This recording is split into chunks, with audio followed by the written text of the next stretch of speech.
Mukama yeebazibwe nnyo mikwano gyaffe tugulumiza Katonda kuba nti tukyali balamu ate era nammwe nga muli balamu. Mutuwe essanyu bwe tumanya nti gye muli balamu. Era Mukama abatuweere nnyo nnyini ddala omukisa n'olwaleero twagala era twongereyo twagambye tukikola na mutima na bumalirivu na kwewaayo okulaba nga tugabana buli kigambo kyonna ekizimba, buli kigambo kyonna ekigasa, buli kigambo kyonna ekisobozesa omuntu okutambula olugendo luno olw'obulokozi. Essanyu lyaffe lirituukirira nga tulabaganako wali mu maaso ga Kitaffe.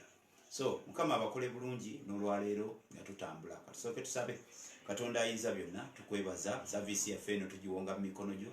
Tusaba oyogere naffe, tusaba otubuulirire, tusaba otuwabule, tusaba otusomese ekigambo kyo twegguddewo gye kiri mu linnya erya Mukama waffe Yesu. Amiina. Musumba mukulu yetukwaniriza. Amiina. God bless you as you greet us. Tusanyusa okubalaba bannaye Mukama batuweere omukisa. Mwebale nnyo, mwebalire ddala tugoberera obulago mujja busaasira bukola nnyo, ojja kwongeza mpola mpola. Mwebale kutwagala ennyonta, Mukama agibaweeremu omukisa. Sister PC, Sister Christine. Mwenna abasharinga videos zino. Kyokka sooka babuulire ekirango nti ku ssaawa tutandike mmeka. Okay. Sawa 5 sharp. Sawa 5 sharp. Tujja na last chance.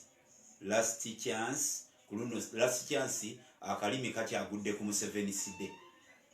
Last chance part 3. Part 3. Mujirinde. Era tosubwa okumanya ekintu kye bayita ebyama ebikusike mu Museveni side. Ebivundu ebitoogerekeka nga biri mu buwandiike.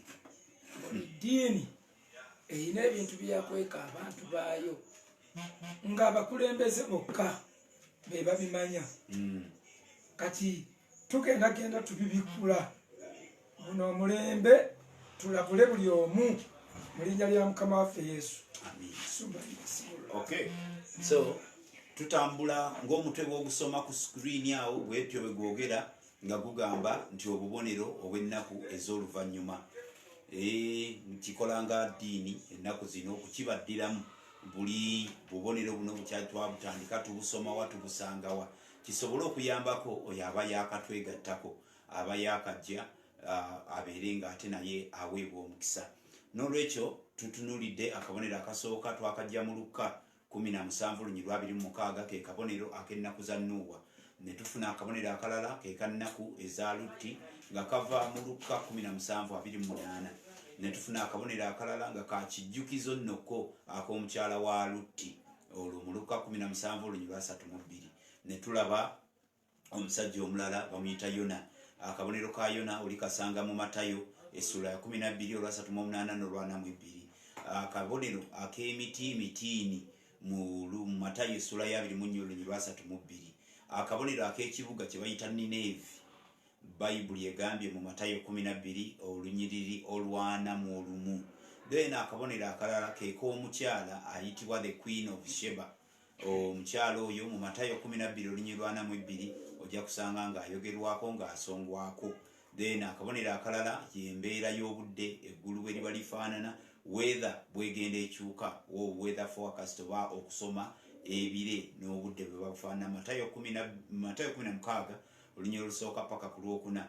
Enjiri eno ey'omirembe nayo yafuuka akabonero akakulu nti muligirabanga ng'ebuuliddwa okutuuka ku nkomerero z'ensi olwo nno mumanye nti enkomerero etuuse eneetera okutuuka. So Matayo 24 olunyiro lwa 14. Bwe tutyo bwe tuze tutambula obubonero obusinga obungi tubwogeddeko. Olwajjo twakutteko kabonero k'ekibuga Ninevi era ne tuyiga essomo eddene ekkulu ennyo y'ensonga y'okwenenya. Ne tugamba nti okwenenya nsonga nkulu. Okwenenya nsonga nkulu nnyo nnyo nnyo. Ly'essomo ekkulu lye twalabye lye twabadde tuyigira ku kibuga Ninevi. Nsonga twatunulidde mu ssuula ey'okuna. Tetwasoma ssuula ya kuna. Ey'ekibuga. Ne biki bikyakola nga bakigambye okwenenya. Lwaki Yesu akireeta? Okay. ekibuga ekyo tuba tujja kizuula mu kitabo kya Yona, mu kitabo kya Yona olwo tuzzeeyo nga ku paati eno kotuzzeeyo ekitututeyo kutunuulira kye bayita ekibuga ky'e Ninevi. Mu byo ekyokuyiga ekinene Mukama waffe kyayagala tuyige era tukole kwe kurespondinga eri ekigambo nga kizze gy'oli ng'okuwanukula ekigambo ky'okwenenya. Musumba bw'oba otuuse soma. Naye Yona n'atasiima n'akatono obubaka bwatuuka mu ssula eyokusatu. Naye Yona n'atasiima n'akatono n'anyiikaala n'asaba Mukama n'ayogera nti nkusaba mu ssula eyokuna. Nkusaba ayi Mukama, saayogera bwe ntyo nga nkyali mu nsi yaffe. Nsumba lwaki tusome eyakusatu? Tusome eyakusatu. Tusome eyokusatu kubanga sooka osome. Mu yokusatu olunyiri olusooka Bayibuli egambye, then the word of the Lord came to Jonah a second time, go to the great city of Nineveh and proclaim to it the message I gave you. Jonah obeyed the word of the Lord and went to Nineveh. Now Nineveh was a very important city. A visit required 3 days. On the first day Jonah started into the city, he proclaimed 40 more days and Nineveh will be overturned. The Ninevites believed God. They declared a fast, and all of them, from the greatest to the least, but on sackcloth. When the news reached the king of Nineveh, he rose from his throne, took off his royal robes, covered himself with sackcloth, and sat down in the dust. Then he issued a proclamation in Nineveh, by the decree of the king and his nobles, do not let any man or beast, herd or flock taste anything. Do not let them eat or drink, but let man and beast be covered with sackcloth. Let everyone call urgently on God.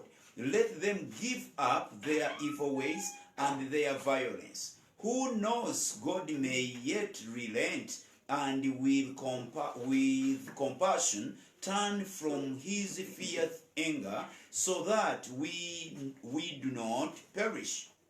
When God saw that they did as how they turned from their evil ways, he had compassion and did not bring upon them the destruction he had threatened.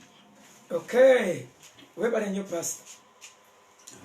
Yona yatuuka n'agenda, atuuka mu kibuga, ababuulira ekibuga okuva ku mukulembeze okutuuka ku muntu owa wansi, ne beenenya ne bamala ennaku 40 nga beenenya, yalangirira 4 basiibira 3 ne basiiba ennaku 3. Yona yamala ennaku 3 mu lubuto lw'ekyennyanja olw'okugaana okutambula olugendo lw'ennaku 3, ne beenenyeza ennaku 3. 3 dry fasting.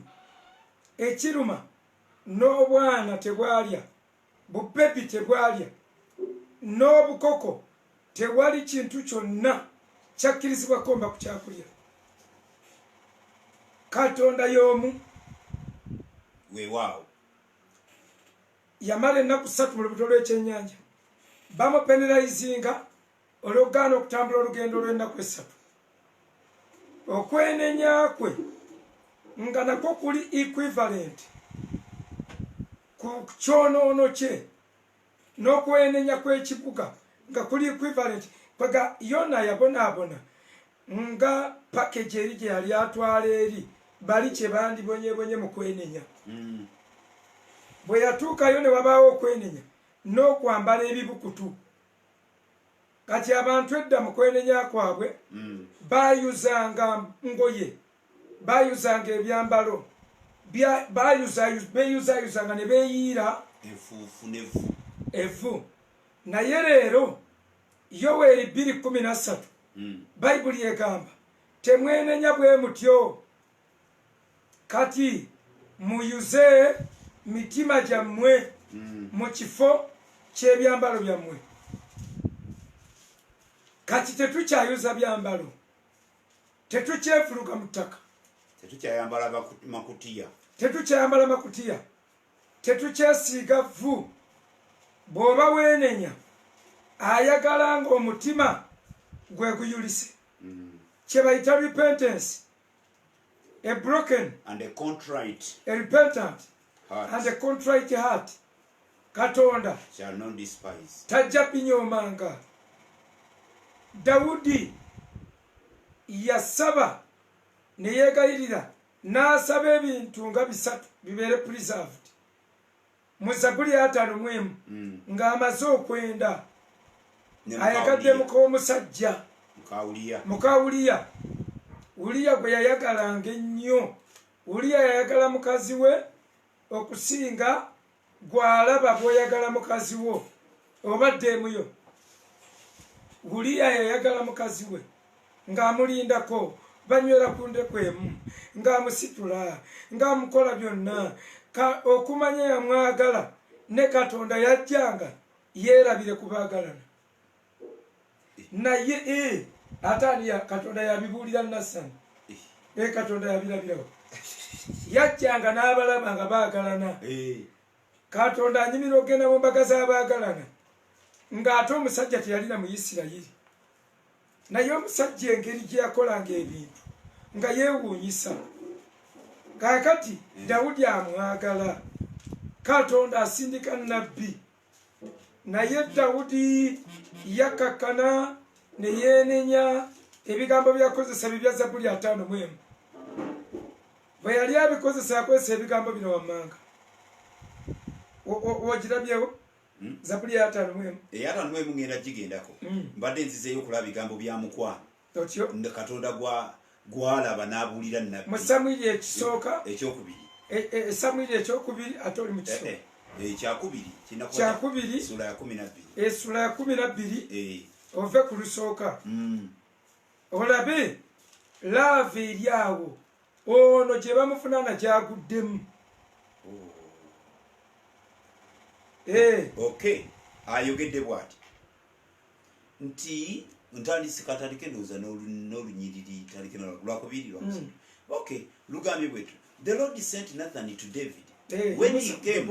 Okay, yeah, now the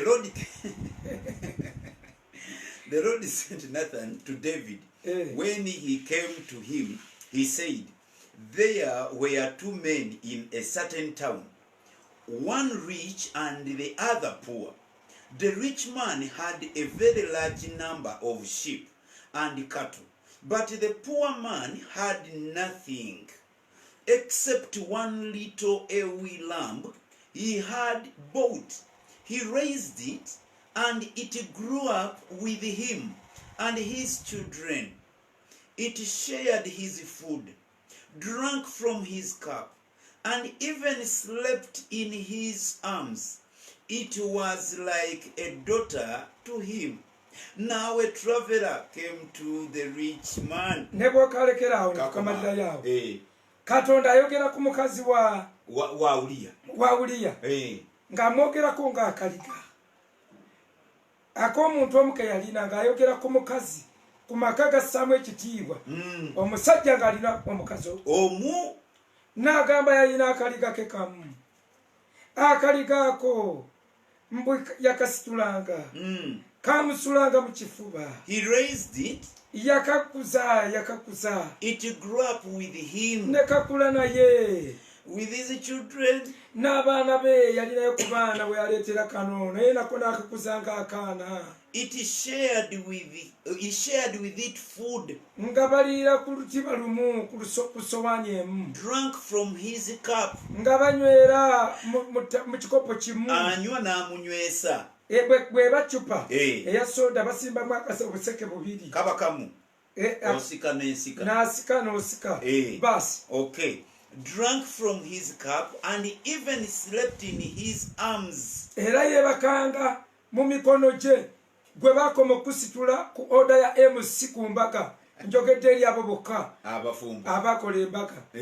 Naye ono Katonda yabinyumya bino nti Dawudi n'agenda n'amubba abbi omukazi omu.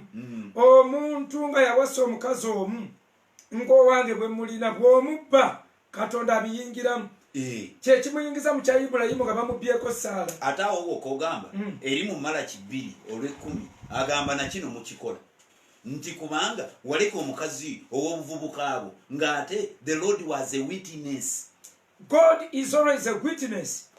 Nga obufumbo si bwa polygamy, nga si bwa abakazi bangi. Kubanga bwe yasinkana omukazi eyalina abasajja abangi yamugaa tolina. Oli ku luzzi omukazi wa Samaliya yali amugamba olina babbaabo 5 naye kiri kyoyogedde kituufu tolina. Alina abakazi 2 talina.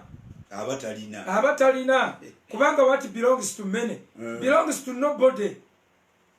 Tekibaako nyini kyo. Everybody's responsibility is nobody's responsibility.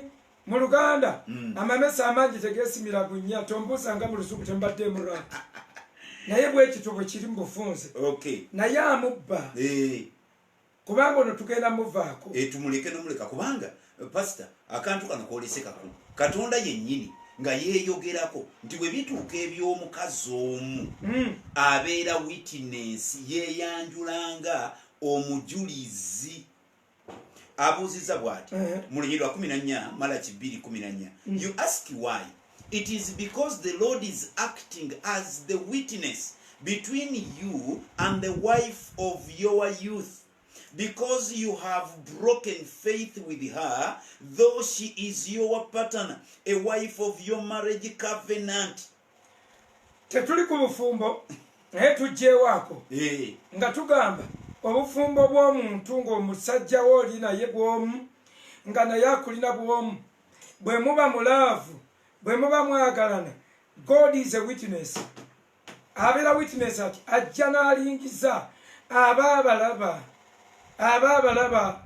Nze njagala okubategeeza kino saagala weesittale. Gwe tosomaako koonaani mu Lubereberye 3:8 baamuwa akole kyakole emikolo olw'obutayagala kuzaalira muganda we mwana. Bayibuli egamba nti n'ayiwa bbali. Yeegatta n'akozesa withdraw method. Katonda n'amuttira bweppu ye yali tamanyi. Gwoba oplayinga sex ne mukola effujjo gwoba tomanyi buli wakola bisekisi ebifu eggulu liba likulaba. When you enter through the exit eggulu likujajinga. Katonda teyeetaaga muntu amuloopera. Buno akoze bw'ati. Twebyo byonna tubirabye mu nkuŋŋaana z'abafumbo ze tubaddemu. Oli n'akugamba ekintu n'agamba you know what, my husband enters in the exit. Ako tokavunula kaleke. Ate nyiza okuvunula nga tulina abaana mu ddiiro. Tukaleke. Kaakati ekyo kyokka kikkubya. God is a witness. Abaalaba kati Dawudi ayingira mu bufumbo bw'ababiri. Obwa Uliya ne mukazi we. Uliya ne mukazi we abaagala nekyekaniddeawo. Ng'ate Uliya atye Katonda. Uliya okumanya atya Katonda yagaana n'okuyingira mu nju ng'essanduuko ya Mukama eri bweru. Dawudi amugamba yingira weebake gende wa mukazi wo osuleyo. Uliya n'agamba nayingira ntya mu nju ne neebaka ng'essanduuko eya Katonda eri ku ttale, essanduuko ya Katonda wa Isirayiri. Uliya si mu Isirayiri naye ateeka ekitiibwa mu ssanduuko okusinga Dawudi nnyini ssanduuko. Okusinga Dawudi kabaka. Kati Dawudi n'asigala munne agenze kutabaala, munannyini mukazi yagenda okutabaala, Dawudi n'asigala n'atatabaala n'abatabaala. Buli w'otatabaala n'abatabaala wabaawo ebikutabaala. Bw'otasabanga abalala basaba ebiva mu basaba biyingira mu. Dayimoni zikusaba. Yesu yakigamba Peetero nti abakusabye okukuweewanga eŋŋano. Laba sitaani asabye yeegayiridde okukuweewanga eŋŋano.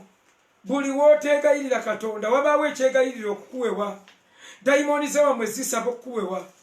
Okwaka kukugamba bamumpeemu mutumbule ne zipwefe wabaawo ekikusaba kakati buli wootasaba wabaawo ekikusaba now Daudi ayingirira amaka agali organized ag'omusajja alina akaliga ke bayibuli yakayita nakaliga endiga yesitulikika teyakayita kabuzi bwe mukazi gwe togamba baloti situlanga bwe bagambye nga Uliya bwasitula mukazi we bagambye kaliga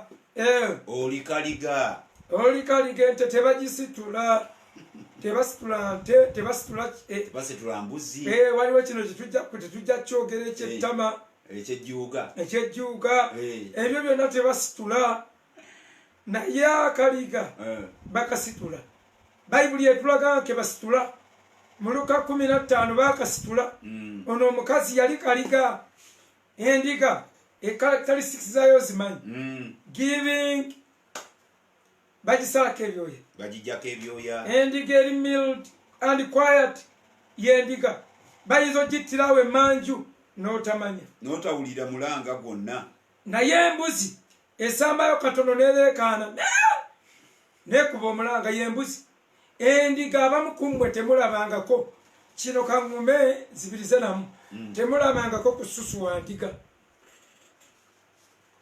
lwaki endiga eri decent nnyo endiga yabikka ekitere kyayo ku bwerere bwayo eri decent ekitere kituukira ddala wansi oyinza okugamba nti yo baagiwa ekitere n'embuzi baagiwa n'egaana akakireeba ekasitudde ne bwogenda ku buko embuzi akakireeba ekawanise bweti nabagamba embuzi characteristics zaayo bwenzi nagulako seddume neekogga katono eggwewo lwa bwenzi negitwala awali ekidde ekigimu ekiri enze egirunda nekolawe netandika okutunuza amannyo waggulu ewunyiriza bakazi kakati omutima ogwo bwe gutyo bayibuli begamba nti agenda kwawula embuzi n'endiga aba kitegeeza kati bagambye akaliga kebaleranga tewekwasa mbu nangenderaako nakanywesa nekasula mu mikono gye labalaavu eyo nga mukazi w'omusitula nga mukazi we ne munywesa ng'okyamwagala olwaleero bw'osigana abafumbo nga bali mu motoka nga bakyanyumya nga boogera baba bakafumbirigano emyaka eki ebiri kati abasiga baabwe bati mu motoka nga gwovuga kati banga avuga ono abatunuddeeno tayagala kumanya ono byakola abwe bafumbo Dawudi yayingirira family eri organized family buli weba organized eba solid eba teyingirikikamu kyekiri bayibuli kyegamba nti mutegeeragane ne mukazi wo oleme okuwa sitaani ebbanga essaala zo zireme kuziizibwa edivided family guba mukisa nnyo eri sitaani ogipenetratinga ogiyingiramu n'ayingizaamu mu lwatika olwo okufa temulaba tewali kintu kigenda kudamaginga nsi kasookedde ng'ebaawo bukyanga planet earth etondebwa neteekebwa mu position teri kintu kigenda gidamaginga nga covid-19 lwaki akozesezza buli mukisa gwonna ogusobola okuwa sitaani ebbanga naguyutilizinga divide and rule eyo ye kekamu ku kakodyo obusinga okuba bw'omutawaana mu ntalo social distancing bakisabise bulungi nti social distancing but the word is contradict. The statement is so repugnant to the brain is social because the word social means it is like coming together at a distance. You socialize. To socialize means to come together to fellowship at a distance. Divide, create a gap, take out space. Kakati olwo yagula ekitanda ekyokubira nti olwafunye chance ekisulako ensi buli jjajja etuuma ebintu amannya agatali gaabyo nga bw'owulira abaddugavu abamu basanga ye mu America nga ye brown nga muddugavu naye nga ye brown bamutuma brown nga muddugavu nnyo ebyaddala naye abantu bamanyira be bati okutumatuuma ebintu nomusanga muddugavu nga ye kazungu kati gwe bagaya abantu kyebayita family planning bagaye baba planning la family mbadde ndowooza babagamba nti family planning has nothing to do with the numbers. School fees abeerewo tubeere ne budget y'ebyokulya to planning. It has nothing to do with the numbers. Is to plan for what you have, for the people you have. Abantu bolina bo planningira kibaita family planning. Tekina we kikwataganira na numbers.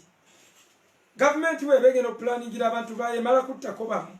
Nedda. Baba mune bakubere Kenya. You plan for the numbers which you have. Bobo ino you plan for that. Bobo ina babiri plan for them. Bobo ina 10 you plan for the 10. Cheba ita family planning. Kana chino social distancing nkugambye egenda kola damage kunsi etabanga nawo.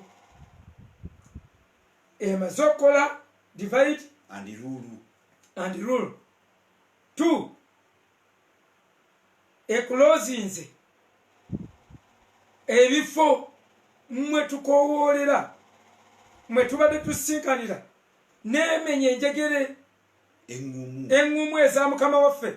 The Chinese which have been coiling us together are broken. Bible yayogera mu Zabuli 2 mbwa amawanga ne gatula ne gatensa nti tumenye enjegereze enjegereza Kristo ez'amasiya byebintu ebikola byebintu ebitukola ebitugatta like ebifuula obulokozi tuli mubiri gwa Kristo. Bible yegatolekanga yokuŋŋaana ng'abamu we bakola ne bamenyekerwa okukkiriza kwabwe. Kati ate COVID yagamba no fellowship. Bible yegamba tolekanga yekirabo ekyakuteekebwako okuyita mu kusibwako emikono okw'abatume. COVID agamba no press battery. Teri kusaako mikono. Bible yegamba yogera yasema communication is so important. Okusaba kikulu. COVID yagamba mugale emimwa.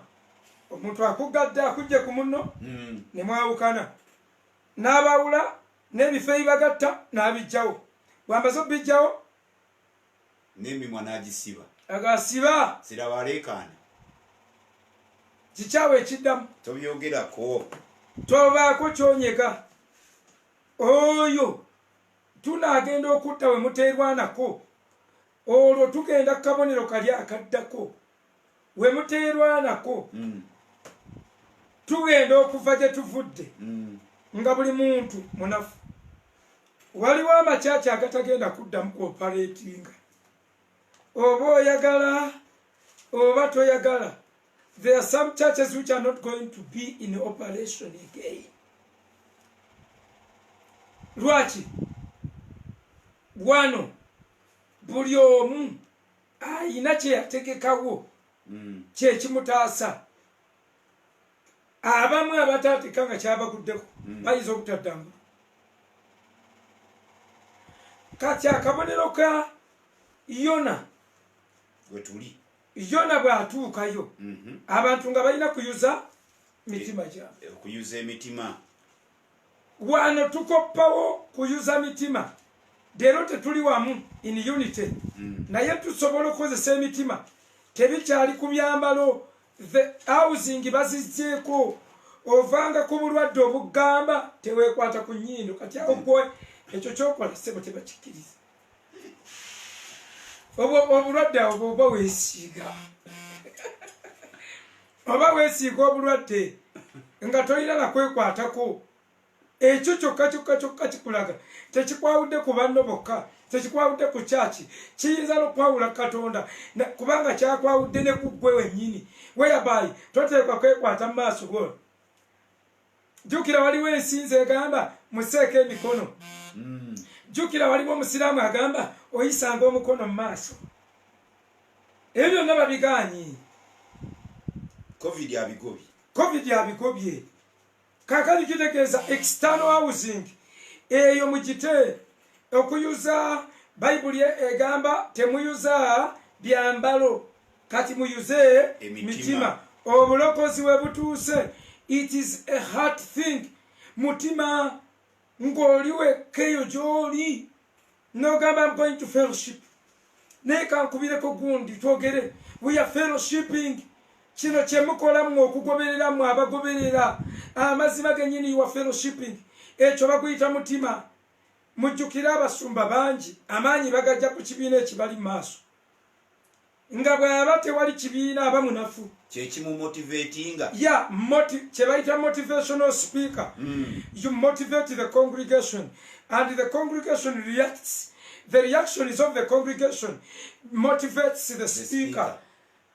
So this is like a double-edged sword. Kyebayita motivational speaker. There is no motivational speaker who can speak mu ngeri eri motivational nga tewali kibiina.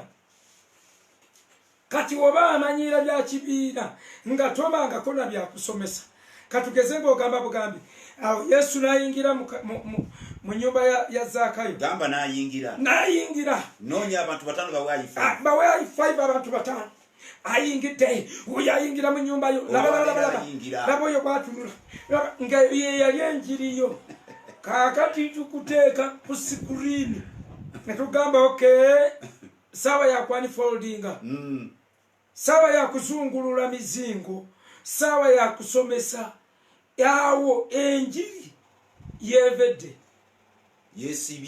yesibye bw'obanga enjiri yali yasimba ne mala nkusaako omukono bwenti toyinza kujja ne kusaako omukono gwa jangolaba omusajja wa Katonda n'amala akukwatako abo bonna nga teyasomesa ebisibe ebyo byonna byolekedde okutoloka bifune we biwaguliza bigenda wala mujje muno n'empeta mujje muno n'emiti ku luno tewaabe kunona ate ani agukima mujja n'obudomola bw'amazzi bwonna tewakyali anti kati agenda kukugamba abantu bagenda kulizoningamu ku mulundi guno gwokka kubanga luli badde tebalizoninga abalokole bangi babadde lizoninga pasite yaabwe egayaaza omusajja omu yayimira ku TV n'agamba bw'obanga oli wano maama wo nga teyazaala duka ojje wano kutuleka ekintu ekyo duka abantu ne bavaayo nga 5 nga nnyina teyazaala maama we nga teyazaala kigamba talowoozezza ku kyeboogedde abantu bakola over delegation nadelegatinga n'okulowooza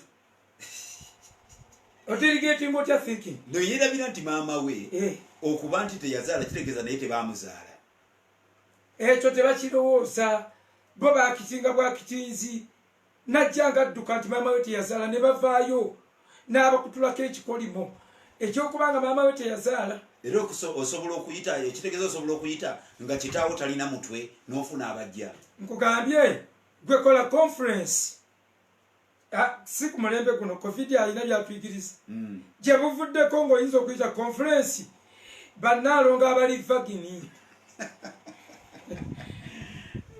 nejjula bannaalonga abali vagini conference nejjula abantu abasinga balowooza bintu biwedde abirowoozaako luvannyuma ng'amaze kuparticipatinga naye batugambye ne bayuza engoye zaabwe ne beesiba ebibukutu nga ku kabonero ka kungulu n'ensolo nazo ne bazisiba ebibukutu buli kintu kyonna teri kulya teri kunywa ne beekaliga ne basiiba ennaku 3 teri kaana kalya teri n'abayonka bayibuli bwegamba ne beetowaza n'abayonka nabo tebaakomba ku bbeere mu nnaku 3 consecutive days muwulire peyini eyo nga tonda bakusomesa nti muli mu kisa nga Katonda y'omu wulira peyini eyo y'okwewaayo ng'omwana akaaba nnyina ng'ebbeere aliyina nga ne maama gamuluma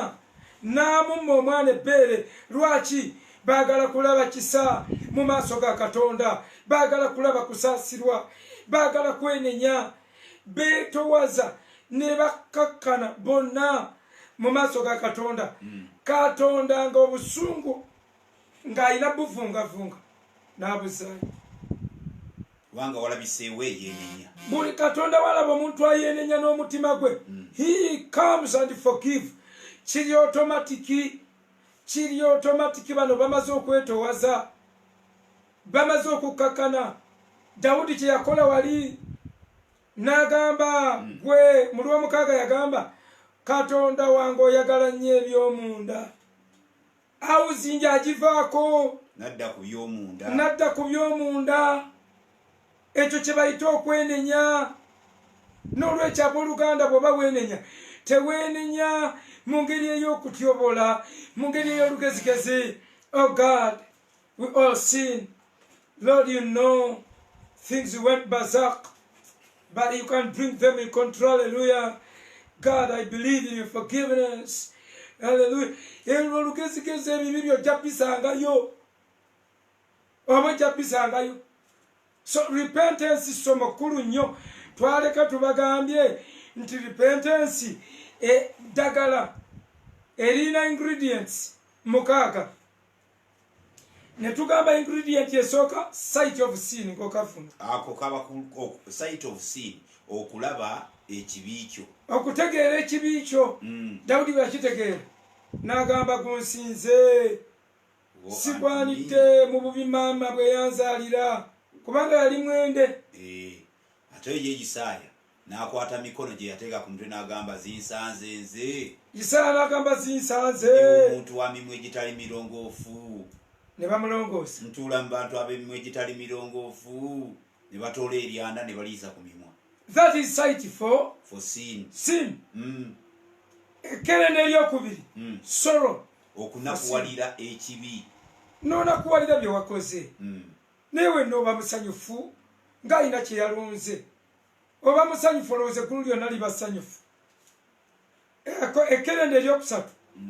Confession of sin. Okwatula ekibi. Biri by'osooka. Sight for sin. N'otegeera ekibi kyo. Ekiddako. N'okinakuwalira. Bw'omala okinakuwalira. Kaakati sorrow eyo eba ekukutte ekuzzeeko ku mutima. Yevaamu okuwulira okukaaba. Evaamu okwesaliramu engeri y'okwesalira omusango. Bali abalala kye banywezaawo nti eyo ebeera condemnation. Teweesalira musango. Sitaani. Oyo sitaani. Naye ekyo kirina okubaako obulumi. Mwemuva amaziga. Ago amaziga ag'okwenenya ge twagamba bagakuŋŋanya ne bagateeka mu kasumbi. Ekkerende eryokuna is eryokuna confession gyakusatu. N'oyatula ekibi kyo. Bayibuli egamba ayatula atabikka kusobya kwe, abikka kusobya kwe taliraba mukisa. Ekkerende eryokuna shame for sin. Nawulira ng'oswala. Ng'oswadde. Dawudi yaswala n'agamba gunsinze nosinze obutuukirivu. Ekkerende eryokutaano hatred for sin. Okukyawa ekibi. N'owulira ng'okikyaye nga toyagala kiddamu ekyo. Kambabuulire church, it takes only 7 days to develop a habit. Kitwala ennaku 7 okukuza omuze. But it takes 21 days to break the same habit. Naye kitwala ennaku 21 bw'oba onoogumenya. Omuze guwoomerera. Naye kikutwala ennaku 21 ogustarvinga. You starve it. Ogustarvinga nga tokupractice. N'ogumma ekyokulya. Buli wokupractice ng'obanga aguliisa ne gugimuka. Naye buli woogaana n'ogamba I will not, no resisting. Bible kyegamba resist the devil and he will flee from you. Ekyo kye bayita to resist kitegeeza kuzimba resistance. Ng'ogyeko okulwana kukuba gwe sitaani kukuba akagatto mutwe sooka oleke. Waliwo resistance. N'okonaga ekintu kikutwala n'ogamba I will not, sijja kikola. N'oyogera n'ebitundu byo, n'oyogera n'otegeeragana n'ebitundu byo ebyeffujjo. n'ogamba akavubuka ako gwoba musajja n'okanyonyola n'otunula nayo n'ogamba nkulayirira nja kukutwala ku chopping stick bakutemeko oba oyagala genda wejjeko ogende n'otandika n'okuyomba n'ebitundu byo muyombe n'ebitundu byammwe tuli mu lyato self control resist kubanga musumba kyetuyita habit bw'okiddiŋŋana kyekizaala kye bayita kalakita bw'oddiŋŋana kalakita yezaala kye bayita destiny amagenda g'omuntu yekusalirawo wajyokutte buddemu obuntu obwo habiti bw'ogiddiŋŋana ogikola over and over ezaala kye bayita kalakita ebagamba eyo mbalaye ekyo kikulaki yakizimba gwajjanga muze n'otandiikiriza okunywako n'onywako ng'omuze negumala olwakiddiŋŋana neefuuka embalayo neefuuka kitundutundu ku bulamu bwo nga bw'otanywako owulira ofa bw'otanywedde owulira otabuka n'omala bw'okizimba ozaala kye bayita destiny oba weetondedde kye bayita amagenda. Tweyanziza nnyo bukulu nnyo bwetaaga okulowoozaako.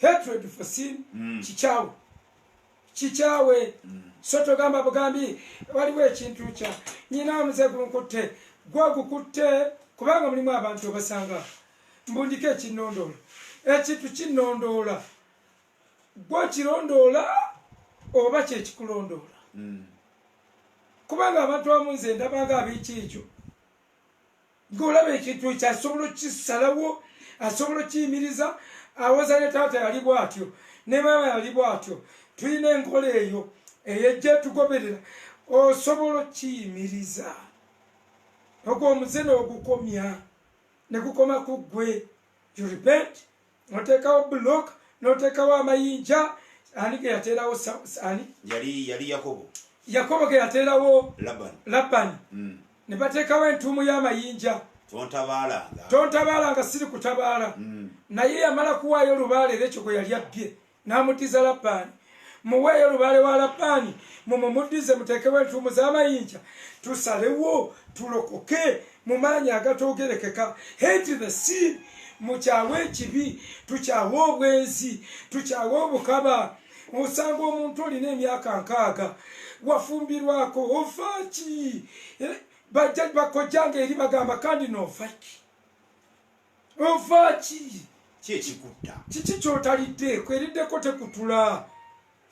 tekutula weekalige siba hate the sin ababbirira omwenge walokoka okyanywa sigala okyebbirira ebintu bingi awo mugunywa mu nnyonyi mugunywa mwe abalina soft life Uganda muba balokola ebyaddala ne mutuuka eri ne mutandika okulegako abadiaspora abamunywa omwenge mbagambye kasita siina sponsor muwulirize nywako ku campaign bayibuli yeganywako olw'olubuto lwo sayansi ali awo ndi mukusomesa sayansi ali tegambanga nagamba nze ndi kusomesa ekyo bayibuli kyegambaawo hate the sin but don't hate the sinner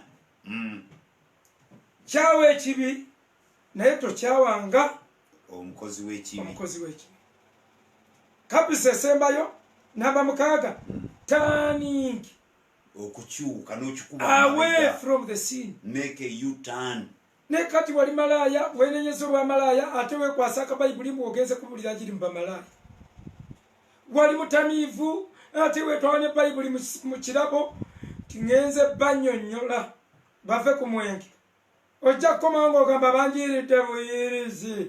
banjiridde buyiisi ng'obunya omwenge teweereetereza bw'omanya obunafu bw'odduka banaye mumanye obunafu bwammwe obumu obunafu bwakudduka buddusi bw'olaba ng'okwaka kwe kukukwata teweesembereza buli wolaba bukyuti nga kayitawo nga kajja kemakula kolaba kakuyitako tunula awalala aba okutunula wangi mukama yakola ensingo ng'ekyuka kyuka tunula ewalala tolina nakuduumira tyobabawutan gwoba okyuka kubanga ojja kukemerwa bwereere okwekanga ng'oyogeddeyo ekigambo. N'olwekyo mikwano gyange twenenye tukolere mu budde buno twetukuze. Bayibuli etugambye ti ng'omukazi ow'esseeba bano nga bamaze okubasonyiwa ekibuga kye Nineeve bakisonyiye bakisaasidde kubanga twagala obuboneyo buno tubukonkuludinga. Omukazi w'esseeba Yesu amwogeranga kabonero yakola ki? Commitment. Bayibuli egamba alibasaliza omusango aligolokoka mwaba omulembe guno. Lwaki? Kubanga mbu yatambula. Yesu akomentinga bwati agamba omukazi oyo yatambula okuva ku nkomerero y'ensi najja ng'anoonya amagezi ga Sulumani. Afuba okulaba ng'anoonya amagezi gye gali. Omukazi oyo alina tusaliza musango kubanga okutegeera kujjudde buli kasonda. Oyina internet, oyina YouTube, oyina Play Store, oyina buki obulala downloaders, oyina Twitter, oyina simanyi teacher, simanyi Twitter, oyina buli kayute. Kakati obuntu bonna bonna obusobola okuyamba okuyiga ebintu bijjudde ku net, naye bw'osigala togenda kuba na kyakuwoza. Omukazi w'esseeba yatambula kuva mu Ethiopia n'atindiga olugendo n'agenda agenze kulaba magezi Yerusaalemi aga Sulumani. Era bwe yatuuka bulira bye yalaba nakkiriza nti omusajja alina amagezi. Nnyonnyola. Mbu bwe yalaba enteekateeka gye yateekateeka ogenda kubikulayo. Nabikudde dda.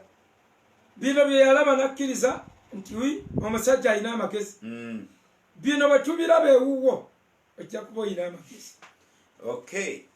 Olunyiri lwakusatu mu kitabo eky'emirembe Second Chronicles ekyomirembe ekyokubiri essula ya 9 olunyiri olwokusatu egambye when the Queen of Sheba saw the wisdom of Solomon as well as the palace he had built, the food on his table. Muwulire ekyalaga Sulumani ekyamatiza omukazi nti omusajja alina amagezi. Omusajja alina amagezi.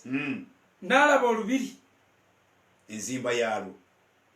Ekiddako n'alaba emmere enteekebwa gye yateekebwanga ku mmeeza. N'alaba emmere enteekebwa gye yateekebwanga ku mmeeza. Awo bonna balaba amagezi. Balaba amagezi ssebo. Gwe kuno otaddetaddeko ebikundi kuliko ebinaakaliyeja emmeeza eri disorganized. Awo wonna Bayibuli eraga nti tebo eraga amagezi. Tebo manners ziraga amagezi. Bwe babagambye self service n'otikka olusozi lw'otaamaleewo. Bateekako kwe tusena ebivuliya 6 ne bigira bwebi n'ojjuliza ku kivuliya kyakubiri. Oba wabuliddwa w'oteeka n'olengera nga ky'osinga okwagala nga kiri eri ogenda okubuuza munne embizzi ogiggyeewo nti ebadde ku kivuliya eky'omukaaga n'obula okugenda weeteekeyo olugalo nga gw'okkusa ebijanjaalo. I mean ebyo byonna biraga amagezi. Self service eraga amagezi nnyo. Abantu basena emmere nga tagenda giryako wadde ekkoota kyokka ng'emmere eyinza n'obutamala naye n'ayoola oguntu talyangako mmere nnyingi bwetyo naye akyamuse. Tebo mbu bwe yalaba tebo ya Sulumani, tebo manners, entiisa yabanga ku tebo ya taata enteekateeka y'ebintu. Fe twalinanga olujjuliro mutuula wali ku lujjuliro lwa jjajja musajja n'atuula wali ku mmeeza ye ne balyoka basaavinga ne babega kitole ku kitole bakulabe ng'otunula mu sowaani ya neighbor. Fe nga tolingiza mu sowaani ya dadi nga yekka atuula ku mmeeza naye ng'ekitiibwa kiri ku mmeeza nga togendayo. Mpozi omuntu gwe nalaba ng'agenda ku mmeeza eyo nyira kyanyiraze kiri awo mu Boston Gladys kubanga yamuzaala mu bukadde mumuleke mwana wange wa bukadde naye ng'emmeeza tebagirinnyako maama eringa watukuvu nga omusajja bamulabirira ng'omusajja aba yakasena akatole ne bagijjayo mbwewoze ne basaayo endala eno ne bagiyiira awo fe bakafenyera ebbugga lya labisi nafukira mu minuna gasiyamo ne tulya kakati balese kwokya basena mayinja nalya tasaba nva naveewaka nga taata tasabye kunva mama buvunanyizibwa bw'amaama okulaba nti esowaani y'omukulu eweddemu emmeeza bagi ashalinga bw'obanga tolabye ng'aja akokokka kakolodde okupapa ne kubaawo ne batoola naye mwe abakazi b'omulembe guno nedda musumba nze kankunnyonnyole ewaffe gye nnakulira ekintu kye bayita nkulage nti abantu baalina amagezi ge baatusomesanga mu butamanya. Ekisooka bwe tutuula ku lwaliiro tulina okutuula ekisooka toteeka omukono guno toteeka mukono ng'ogulese bwoti bakubuuza osaba ki era jjajja yabeganga ettooka eryokya n'alikuba mu kibatu olina okulya ng'omukono ogutadde bwoti oguvuunise n'otuula ng'okkakkanye lwaki bw'ogusimba oyiguliza tokkiriza kusimba lukono buli lw'osimba olukono ojja kuyiguliza emidumu gifulumye ebirala olete sawundi atali mutuufu ku lujjuliro otabula akawoowo k'enva tokkirizibwa kutunula mu sowaani ya neighbor lwaki buli lw'otunula mu sowaani ya neighbor odivelopinga omululu n'okulookalooka abantu kyava balina okubeera nti alookera gundi alina kino gundi alina kino gundi alina kino manners tebaazitoola awaka kyeva abantu balina ekyo ekintu ekirookalooka yafunye kino yafunye emmotoka empya yafunye ennyumba nange enfube naye baakitugemera waka nti ekiri mu sowaani y'omulala kikye n'ekikyo kikyo. Omukazi ow'esseeba yatunulira tebo enteekateeka y'oku mmeeza yasooka n'alaba olubiri awaka obuyonjo obuli ewaka nga malidaadi nayeewuunya eno bw'oba munnayuganda ewowazise mwe bannaffe temubimanyi bino. Era nze juzi nina omukyala gwe nali ŋŋamba ne mugamba ekireese obutagali mu maka abakazi mulina ekintu kye mutamanyi omusajja tebamuddamu katonda abantu balonda amayinja baganko ne mugamba omusajja tebamuddamu ne baba kubuuziza ekyokubuuza kirala omusajja nti senga abaako ekintu kyakuwabula nti oba kino tekiteredde wa towooza tozza muliro tozambulira mukwegaana mukayana ezo empisa bazisomesanga waka nga ne bwe kuba kwoza bintu osooka kwoza kikopo kya taata n'ekya maama n'obyawula n'obiteeka wali n'obisiimuula togatta sowaani ya taata mu sowaani zammwe respect eyo nekulanga eri well built olwaleero ginoonyi kyovudde olaba abasajja balina obuzibu n'abakyala bewawasiza lwaki nti abaana abalenzi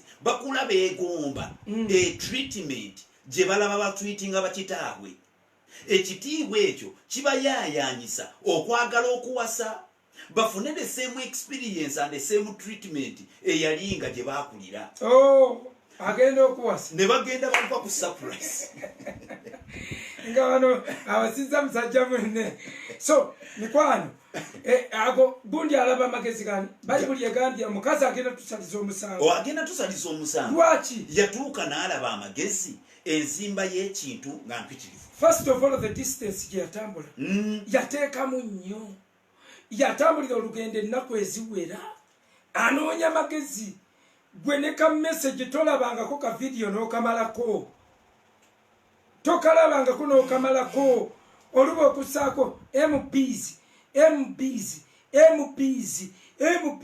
bannange kati bw'oba tosobola kweteekamu kasente tosobola kweteekamu to invest in yourself.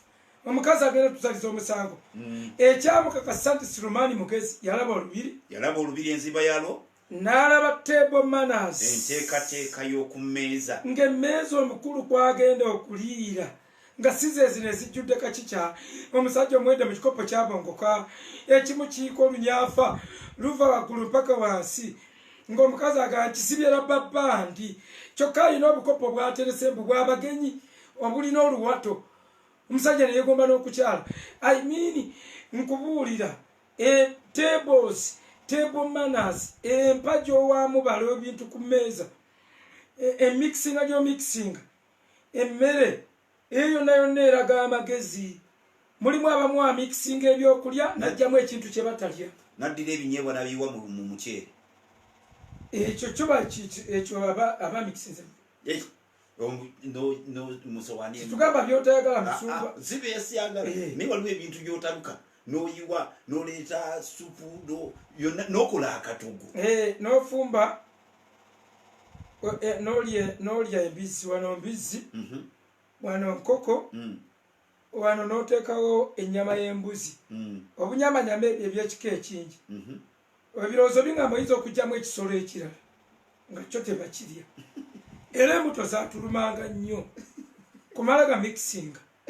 Twalyanga ensenene n'olya enswa, n'olumba ebijanjaalo ewaka n'olya, olubuto ne lwereega n'ogattako lumonde, n'ogattamu lumonde, ebintu ne bikutabukira. Kiki ekirala kyeyalaba? Ekirala kyeyalaba, the sitting of his officials. Enteekateeka ba-officials be gye baatuulangamu, kwega bwe ba church arrangement y'abasumba bo gy'obategekamu eraga amagezi agali mu kifo ekyo.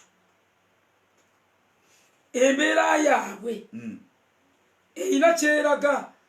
Mulimu ebintu bye mutafaako naye nga bijjayo integrity ya kitundu, binnyonnyola nannyini kifo, binnyonnyola nannyini kifo. Olunyiriro luddako agambye akatundu akaddako, the attending servants in their robes.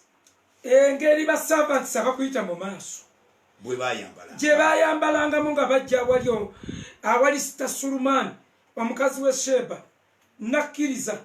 Yajja alina points ze mu mutwe nti bwe ndaba kino nja kakasoba alina amagezi. Lazima n'abiraba.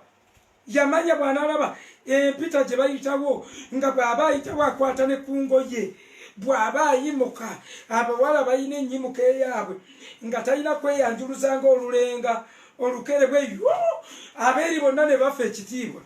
Naye ng'enkwata eno gy'akwata ku ngoye nga tamaanyuuka, attending servants tasaatuuka, gye bajja. Naye wano muba munyumyanga wano bwe tunyumya, omwana n'ayita wano wakati n'agabugambi sole ayiseewo akusindise namuna ga sole ng'ate ekkubo gazi. Ba-attending servants engeri gye baayitangako n'amagezi ne order nga balaba ekitiibwa, n'amanya nti ono Sulumani alina amagezi okubanga yasomesa baservants be. Ekirala, the cup bearers in their robes. Kati ba cup bearers tebali nnyo komoni naye luli baabangawo ba cup bearers abaserero ba kabaka naye olumu bakabaka wa Buganda ye ekikopo yakiwumuzanga mu kibatu si ku mmeeza bali abedda bamukaabi awumuza omu nga tekyokya tewenyeenya gomanyi. Kakati abo bakapu bearers babanga basenero naye nga balina order, bambadde bulungi bateeketeeke. N'atunuulira the burnt offerings he made at the temple of the Lord. N'alaba empaayo ye, empaayo yammwe yokka oluusi erina kyejjayo ennyonnyola how you give. Kubanga a good husband, a bright husband must be a giver. Kyensonga lwaki ffe tebatuyita beautiful. Tuli handsome. Handsome means frequent, using the hand frequently. You work with the hand, you put money in the pocket with the hand, you remove it with the hand, you give it to others with the hand. Kakati oyo yaba handsome.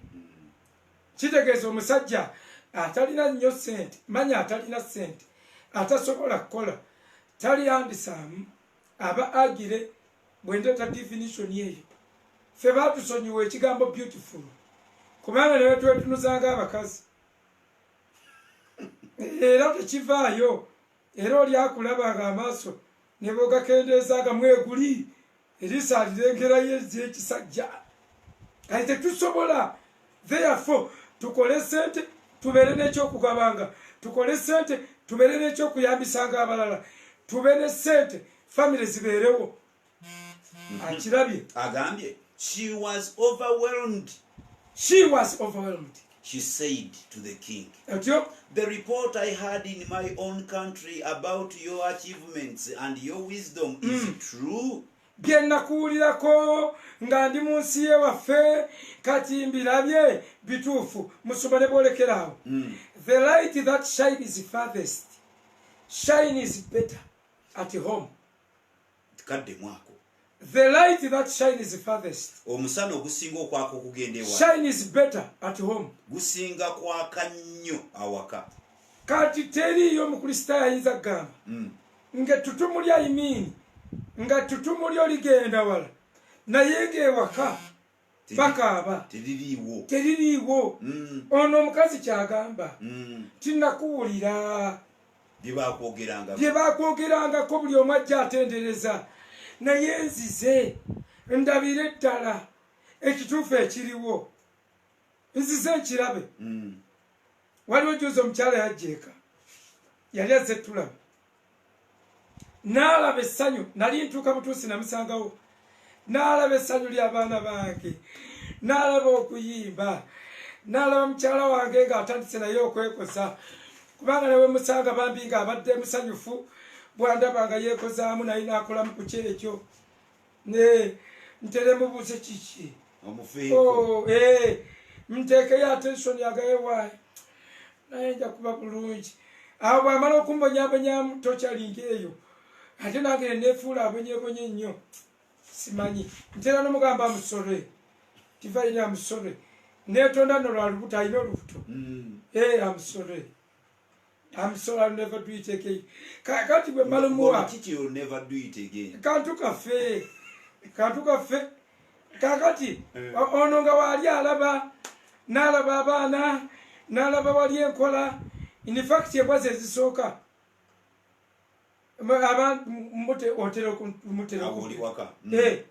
asooka okunyaniriza omwami ddogo mbwa yesooka abaana bagiwa ekyanya nesooka ejja neyimiriza amagulu abiri ku luggi lw'emmotoka nemmala ogikwatako mbwemba n'emmotoka nga yange ntwalawo eddakiika 10 nga nkyawa attention embwa essanyu amazina bwe mmala nenvudde mu outer court neŋŋenda ku baana holy place gyenva neŋŋenda mu hall of holies eri madamu kaakati ekyo kyokka omukazi n'agamba nzikiriza byoyogera byoli n'eddoboozi lyoyogeza ng'obuulira n'ewakali okozesa siriimu wadde okufuula amaloboozi tibwetuka ku kyakiroga leero wabeerawo bwenjogera bwendi n'ewaka bwendi kinkoledde nnyo kinfudde kinkoledde. I have got my identity. Kuba nabonaabona nnyo mu kusooka nasooka nenjagala mbeerenga mukama wange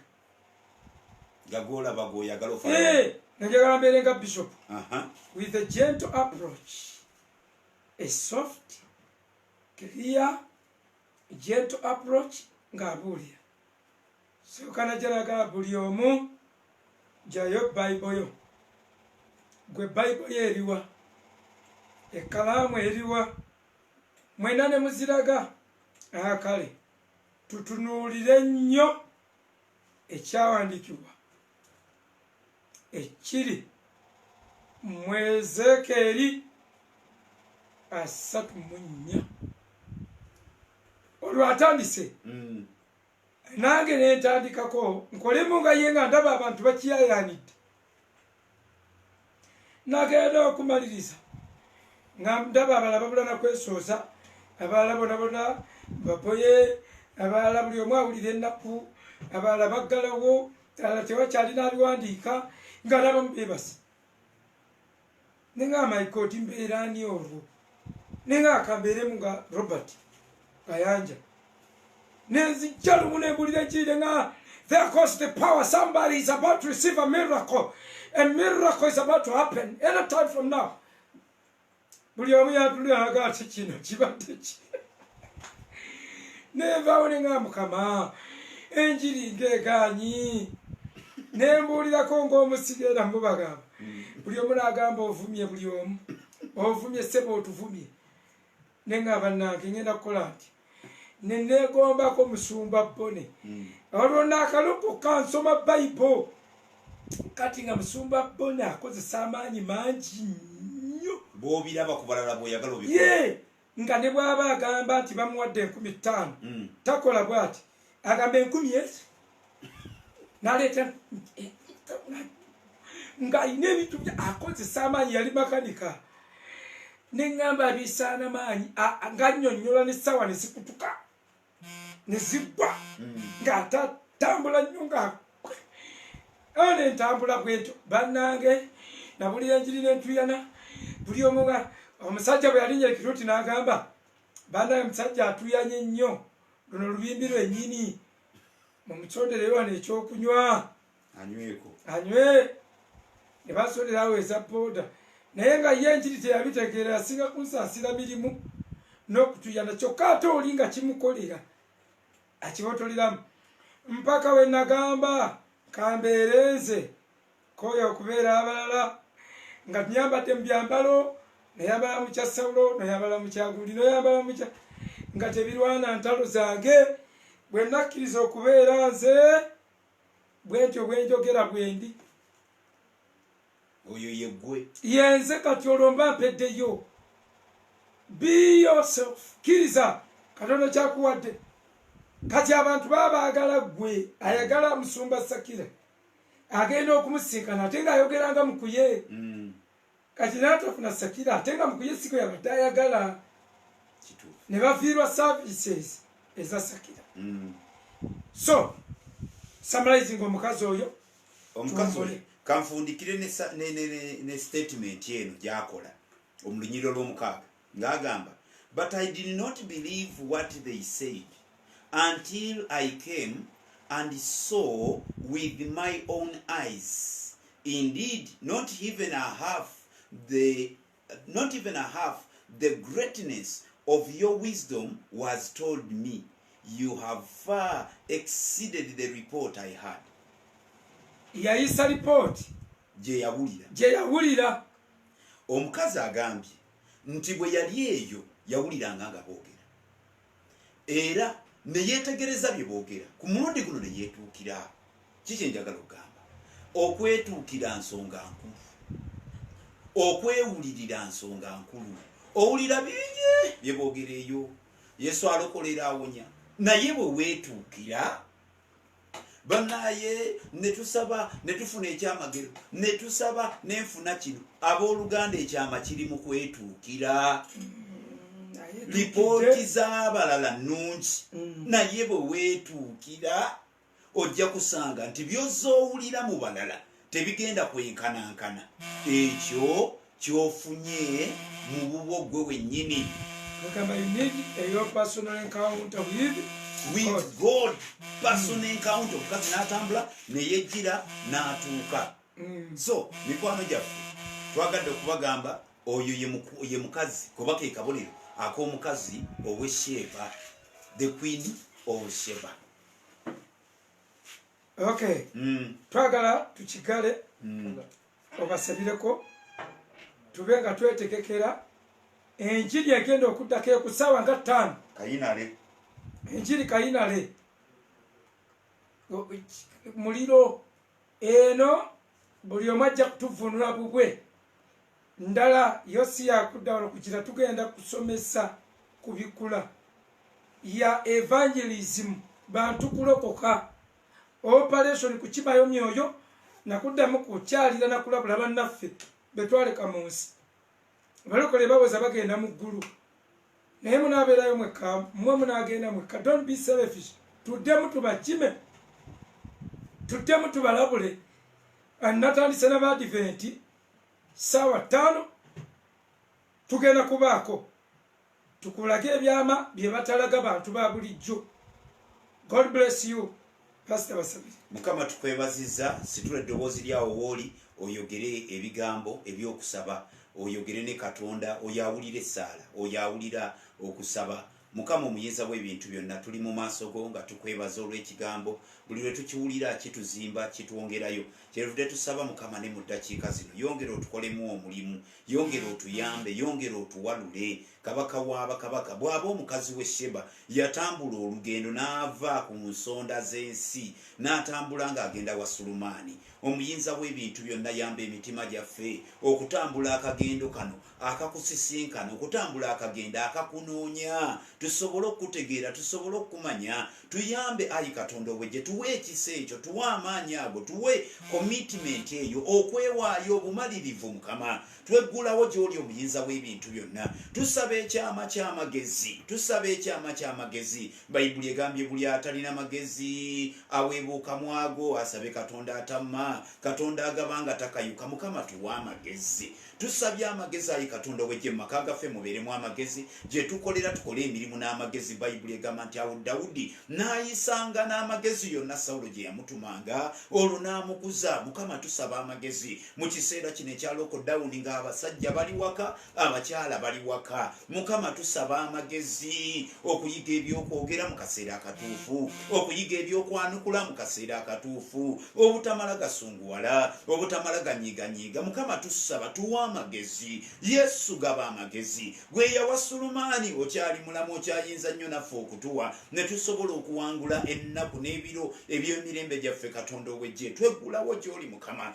Tusabye Ayi Katonda ow'eggye, tuleetere ekisa ekyokwenenya Mukama, ekyokwenenya nga bwe tulabye Yobu yona bwe yayogera ne Nineevi, ne bateeka wansi buli kintu, ne beetowaza, ne bakakkana Mukama, ne bayuza emitima gyabwe. Tuwe ekisa ekyo Mukama ekiyuza emitima. Tuwe ekisa Ayi Katonda ow'eggye ekikakkana maaso go. Tuwe ekisa ekyejjako ebitiibwa. Tuwe ekisa, Bayibuli egambye nti kabaka n'ava mu kitiibwa kye, najja naye n'ayambala ebibukutu. Mukama tuyamba okwetikula byonna ebitubuutikidde, ranks, ebitiibwa, amannya, okuwaanibwawaanibwa abantu kwe bawaana. Naye ng'Ayi Katonda ow'eggye, munda muffe mulimu ekibi. Ye Dawudi agambye nti senga nabiitabiita ekibi mu mutima gwange, Mukama teyali mpulidde. Taata tusaba ekisa, twagala kulokoka, twagala kuyitawo, twagala kuwangula. Gwe yatandika omulimu omulungi Ayi Katonda ow'eggye, tuwe ekisa tutuuke mu nsi ensuubize. Tuwe ekisa tutuuke mu bwakabaka bw'Omukama, tutuuke mu bulamu obwo, obulamu obutaggwaawo, obulamu obw'olubeerera. Twegguddewo gy'oli Omwoyo Omutukuvu. Mukama nsaba abalina ebwetaavu, abatalina kyakulya, tubateeka mu mikono gyo Katonda wange ogabirire. Abatalina bikozesebwa, abalwadde Katonda ow'eggye, golola omukono gwo oguwonya gubasisinkane. Twogera okuwonyezebwa mu linnya erya Mukama waffe Yesu. Wabeerewo okuteebwa amaanyi ga Katonda agasumulula ne gawonya, ge gaba gasisinkana abo abanyigirizibwa mu mitima gyabwe. Mukama Katonda ow'eggye, mu COVID ono, mu mbeera eya lockdown,